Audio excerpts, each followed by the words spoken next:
Otro de los trabajos que se viene realizando es todo el tema de transferencia en el campo del riego, ¿no? El suministro del agua. Este trabajo lo viene realizando fundamentalmente desde riegos en el IBIA y se viene trabajando tanto con personas como Luis Bonet o como Eduardo Badal, que del Servicio de Tecnología del Riego ahora va a tener la palabra para contarnos qué es lo que estamos haciendo y cómo va la cosa. Cuéntanos, Eduardo, es tuya la palabra. Vamos allá. A ver, comparto la pantalla un segundito. Bueno, nada, agradeceros a toda la asistencia a esta jornada vespertina del aguacate. Hoy estoy aquí en calidad de sustituto de Luis Bonet, porque ya por suerte va avanzando el tema de la vacunación del COVID y él esta tarde pues le ha tocado. Y nada, aunque estaba planteada en principio para que la diera él, pues bueno, voy a estar yo aquí hablando esta tarde un poquito del riego del aguacate. Mi nombre es Eduardo Badalmarín, soy miembro del Servicio de Tecnología del Riego y, como os he comentado, vamos a abordar el tema del riego del aguacate. Para hablar del aguacate, del riego, ¿qué? Pues primero tenemos que saber cosas acerca del aguacate. Como todos conocemos, se trata de un cultivo originario de Centroamérica, que se caracteriza con unas condiciones climáticas de una pluviometría elevada, en torno a los 1000-2000 milímetros al año, y se produce esta pluviometría de forma regular a lo largo de las estaciones, con una baja amplitud térmica, es decir, con pocos episodios extremos de olas de frío o de olas de calor, y con una alta humedad relativa. Además, los suelos donde se desarrollan de manera originaria este cultivo se caracterizan por ser unos terrenos ácidos, ricos en materia orgánica. Esto proporciona un aumento en la capacidad de retención de agua del suelo y, por tanto, mayor intercambio de agua con las raíces. Y aparte son suelos, como ha comentado anteriormente Alejandro Meliá, con una buena aireación y un buen drenaje. Conociendo un poquito estas características, junto con que se trata de un cultivo con una relativa baja productividad, con un potencial teórico próximo a las 30 toneladas por hectárea, con unas medias de 15 a 20 toneladas en las zonas productoras de origen.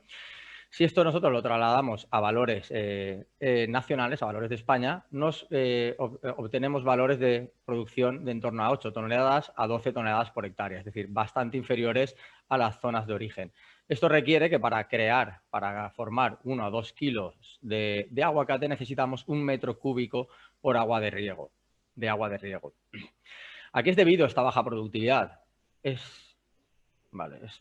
Perdonad, una actualización del sistema. ¿A qué se debe esta baja productividad? Pues se trata de un cultivo con un alto valor energético. Aproximadamente el 17% es grasa. Si nos fijamos aquí en esta tabla, vemos como entre el 10 y el 25% corresponde a un contenido graso. Por lo tanto, es un cultivo con un valor calórico muy elevado. Por tanto, requiere de gran cantidad de aporte energético para formar una unidad de fruto, de aguacate. ¿Qué es lo que pasa si las relaciones hídricas no son satisfechas? Antes comentaba también a Alejandro, ¿qué pasa con el estado si aplicamos un estrés hídrico en la época de floración y cuajado? Ahora un poquito más adelante lo vamos a ver, ¿de acuerdo? Pero ya adelantamos que las relaciones hídricas no satisfechas pueden provocar una elevada caída fisiológica, ¿de acuerdo? Con una disminución del cuajado y una importante becería del cultivo. ¿Qué factores condicionan el riego? Pues tiene unas necesidades de agua medias elevadas, cifradas en torno a los 6.000, 9.000 metros cúbicos por hectárea y año, pero no tolera el encharcamiento. En suelos arcillosos aparecen problemas de encharcamiento por asfixia radicular. La tasa de difusión de oxígeno se ve disminuida, esta anoxia provoca una muerte de las raíces y una sintomatología como la que podemos observar aquí, decaimiento y marchitez del arbolado. En este tipo de suelos arcillosos, suelos pesados, con exceso de agua, con encharcamientos, también se favorece el desarrollo de la Phytophthora cinnamoni, que provoca la podredumbre radicular, la muerte radicular y, en consecuencia, también la misma sintomatología que hemos citado de la asfixia radicular. Pero, por otro lado, tampoco es resistente a la sequía y, encima, es sensible y mucho a la salinidad. Por tanto, requerimos de mucha agua de calidad y además que ésta sea ofrecida al árbol de forma fraccionada, bien fraccionada. La salinidad, hemos comentado que tiene graves problemas de salinidad. Antes ha comentado, de hecho yo aquí una anotación, Alejandro comentaba 50 partes por millón de cloruro, ahora lo veremos, yo tengo otros valores un poquito diferentes, ¿de acuerdo? Según la bibliografía que hemos trabajado nosotros. Pero bueno, la salinidad puede producir dos efectos negativos. En un primero, el efecto de la salinidad sobre la absorción de agua. Cuando la concentración de soluto de sales en el interior de las células es mayor que en el suelo, ¿qué es lo que se produce? Por difusión se produce la entrada de agua de donde menos concentración hay a donde hay más concentración, se produce la entrada por difusión de agua al interior de las células.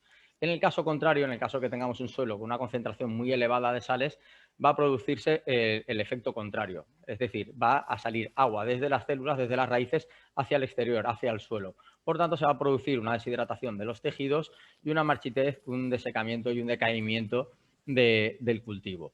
Y por otro lado, la fitotoxicidad generada tanto por cloruros como por sodio. Si nos fijamos aquí, la sintomatología más típica por cloruros es el necrosamiento apical en forma de V invertida del limbo de las hojas, ¿de acuerdo? Sin embargo, las quemaduras que ofrece el sodio se producen en la parte interior del limbo foliar. ¿Con qué límites? Joan, que se te oye todo. Disculpadme. ¿En qué límites estamos trabajando de salinidad? Según la bibliografía y establecida, valores superiores a 1,3 decisiemens por metro o valores superiores a 120 o 150 partes por millón de cloruros ya provocan una disminución en la productividad del cultivo. Antes lo que he comentado hace un segundito, Alejandro comentaba valores de 50 partes por millón.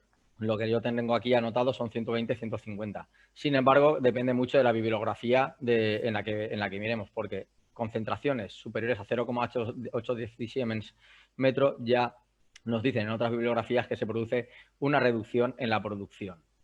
Por tanto, ojito con el tipo de agua que tengamos. Tiene que ser agua de calidad, con una baja concentración salina y la concentración en cloruros que no exceda de estos 120, 150 partes por millón.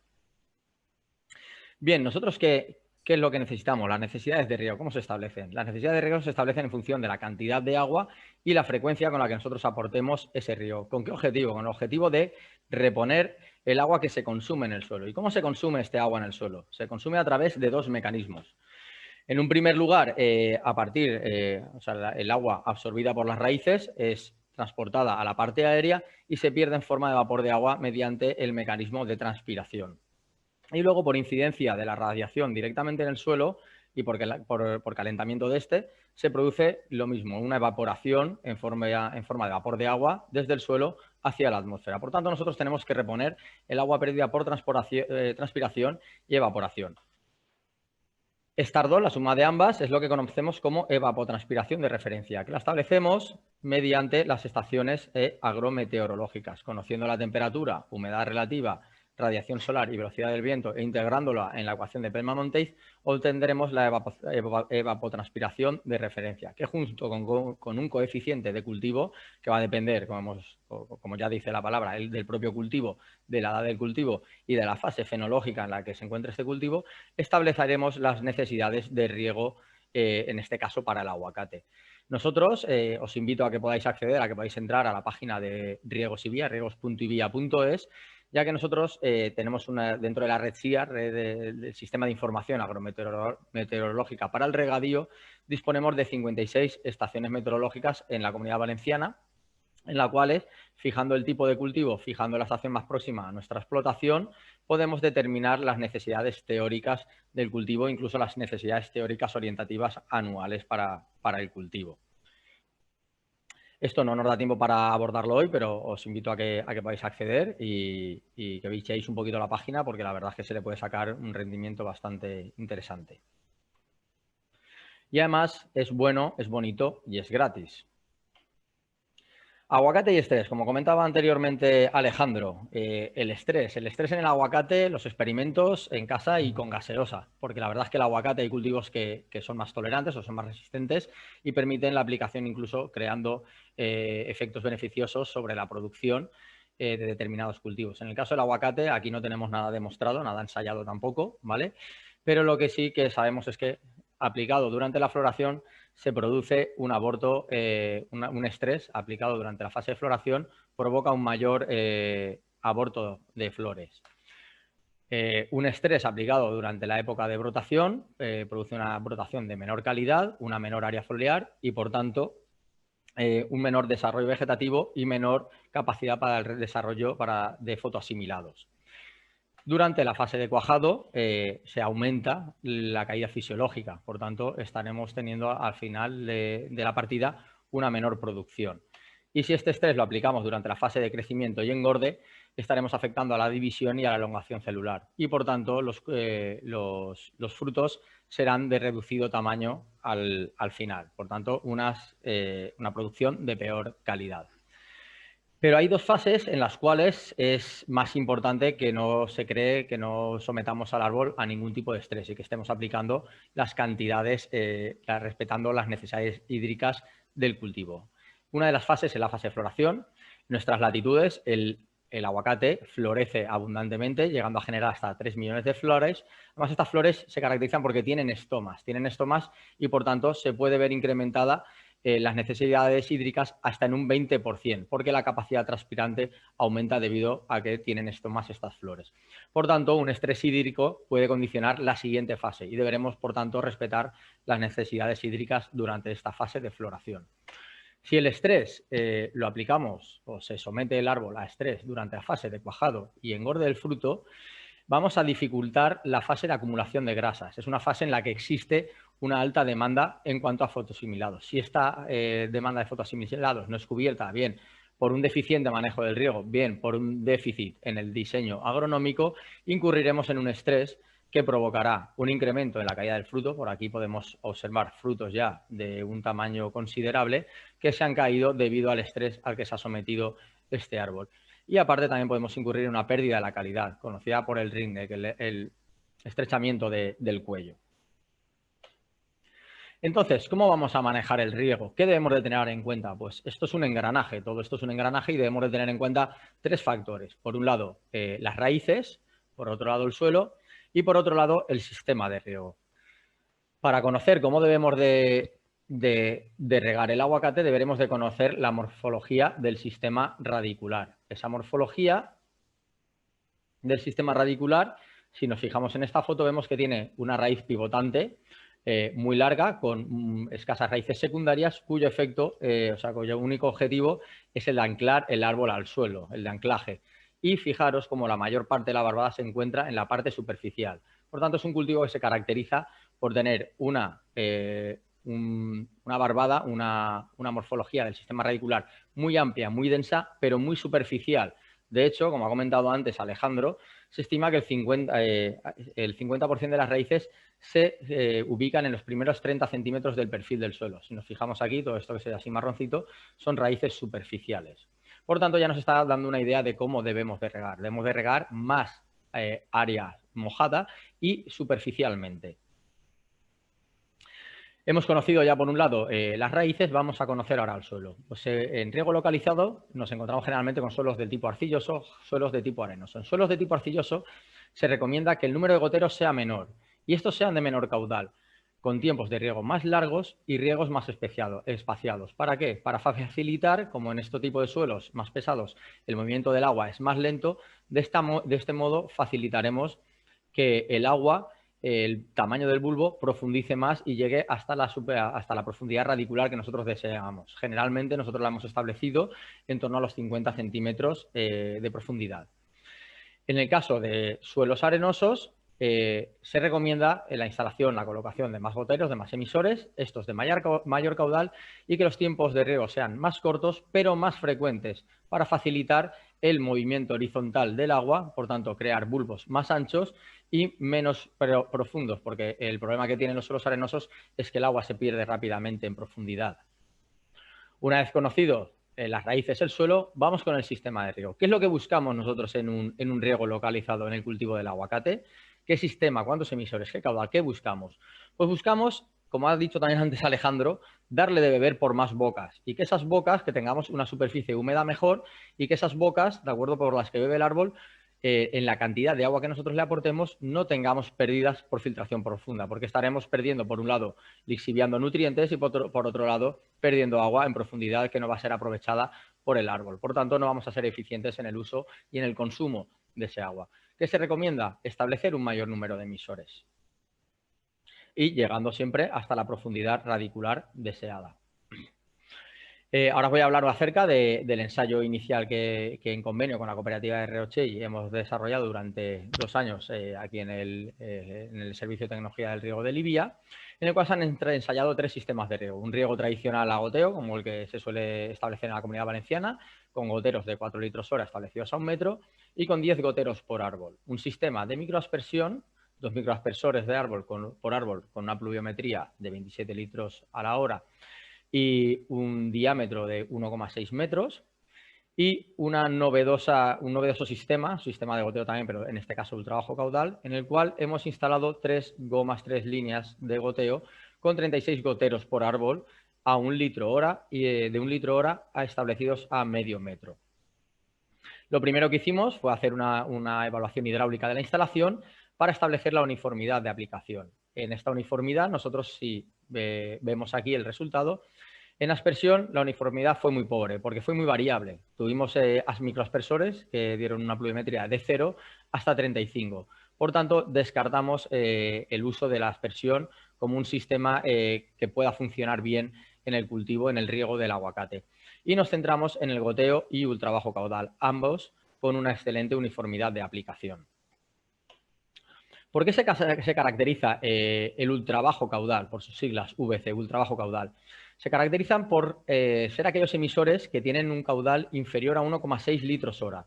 Y con estos caudales inferiores a 1,6 litros hora, ¿qué es lo que se consigue? Se consigue que los bulbos sean más anchos y menos profundos, bulbos muy anchos y poco profundos, ya que domina el movimiento del agua horizontal frente al vertical. Esto nos viene muy bien para el cultivo del aguacate. Si nos fijamos aquí, vemos como si bulbos más anchos y menos profundos van a provocar menos pérdidas por drenaje, porque estamos llegando a humedecer aquella distribución radicular donde se produce la mayor absorción. Si nos fijamos aquí, vemos como goteros de ultrabajo caudal, en este caso 0,6 litros hora establecidos a 30 centímetros o de 1,6 litros hora establecidos a 70 centímetros, vemos como lo que se crea es una franja continua de humedad. Por tanto, estamos humedeciendo una mayor superficie, menos profundidad, pero una mayor superficie. Esto viene muy bien para cultivos con las raíces muy superficiales. ¿Qué recomendaciones establecemos para ultrabajo caudal? Después del ensayo realizado y con la experiencia que hemos cogido en el cultivo y en el uso de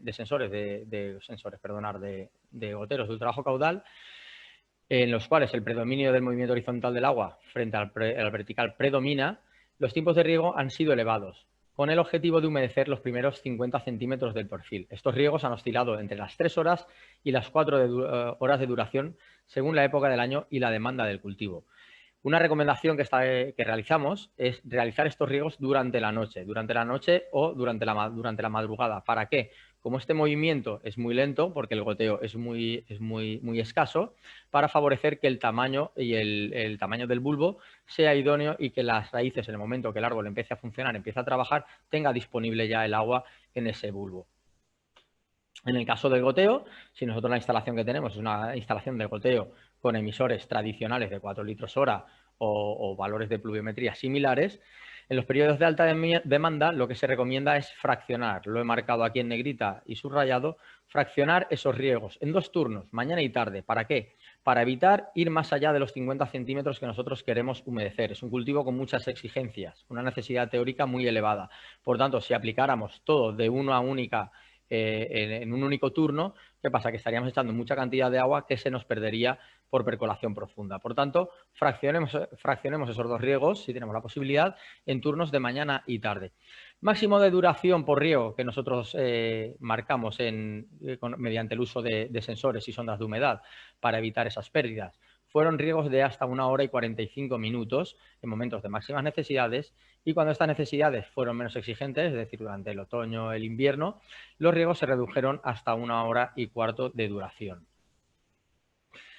Bueno, seguimos este convenio con la cooperativa Ruchey ya finalizó este ensayo y ahora seguimos innovando, seguimos avanzando y seguimos trabajando, esta vez dentro del grupo operativo de innovación del aguacate para la mejora de la productividad del aguacate en la zona de Andalucía, Comunidad Valenciana y Canarias. ¿Y qué es lo que hemos planteado en estos nuevos ensayos? Estamos ensayando el efecto de la malla, el cultivo del aguacate bajo malla. ¿Qué es lo que conseguimos con la utilización de mallas? Pues se trata del cultivo del aguacate. Bueno, el aguacate se trata de una especie adaptada a la baja luminosidad y, por tanto, si nosotros logramos disminuir la evapotranspiración, reduciremos ese estrés hídrico. Esto lo logramos con la malla. Al aumentar la temperatura, reducir la velocidad del viento y reducir la radiación, logramos reducir la evapotranspiración en un 25%. Y esto repercute, por tanto, en un mejor funcionamiento de la planta. Vamos a ver cómo funciona. Esta instalación es reciente, tiene aproximadamente unos 3 meses. Por tanto, no tenemos datos todavía productivos, no tenemos datos de cómo se comporta el cultivo bajo malla, pero en principio, con lo que hemos visto ahora, debe de funcionar bien. Otro ensayo que estamos llevando a cabo es acerca del diseño agronómico y la instalación de riego. Hemos comentado anteriormente que teníamos 3 líneas de goteros de 1 litro hora a 50 centímetros, con 36 goteros por árbol, y ahora hemos aumentado una línea más, es decir, hemos aumentado esa superficie mojada, con goteros de 0,6 litros a 30 centímetros, llegando a tener hasta 80 goteros por árbol. Por tanto, estamos aumentando la superficie mojada. Ya como hemos comentado anteriormente, la morfología del sistema radicular del aguacate es que es muy amplia y de escasa profundidad. Por tanto, pensamos que este tratamiento con 4 líneas de gotero en el que aumentamos la superficie mojada puede repercutir sobre la producción, aumentando la cantidad y la calidad de las cosechas. Y esto es con lo que estamos trabajando actualmente. Cosa de un par de años ya esperamos tener resultados productivos y trasladarlos a toda la comunidad. Entonces, nada, hasta aquí la presentación. Espero que os haya gustado. Cualquier duda, aquí tenéis la dirección de correo electrónico y ahora, por supuesto, en el chat de la jornada de hoy. Muchas gracias por vuestra atención. Un saludo. Sí, exacto. Nos José preguntan Alemán. por aquí cómo sería recomendable regar los días que superan los 32 grados. Pues los días que... Nada, vale, estaba leyendo. Nada, los días que superan los 32 grados dependerán principalmente del sistema de riego que tengamos, si es goteo, si es un trabajo caudal o si es microaspersión. Pero bueno, lo que nosotros, como hemos comentado ahora en la presentación, en caso de goteo, fraccionar esos riegos a primera hora de la mañana o bueno, a final de la noche, durante las últimas horas de la madrugada, para que cuando el árbol empiece a trabajar tenga disponible ese agua en la zona radicular.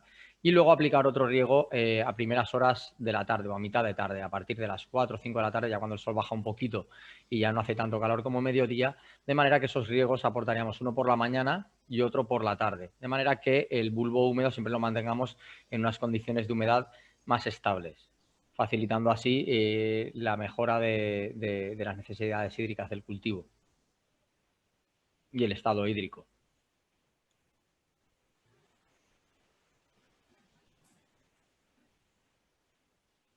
Ambos de la misma duración. Pues podrían ser, sí, pueden ser. Nosotros los establecíamos de ambos de la misma duración y cuando a veces hemos establecido riegos de diferente duración han sido de mayor duración durante la mañana, por ejemplo 1 hora 3/4 por la mañana y por la tarde de 1 hora y cuarto, porque de cara a la mañana siempre tenemos más horas de luz, más horas en las cuales el árbol va a estar trabajando y va a tener una absorción radicular mayor. Por tanto, esos riegos, si hubiera que fraccionar y si fueran de diferente duración, mayores durante la mañana y más cortos en los de la tarde.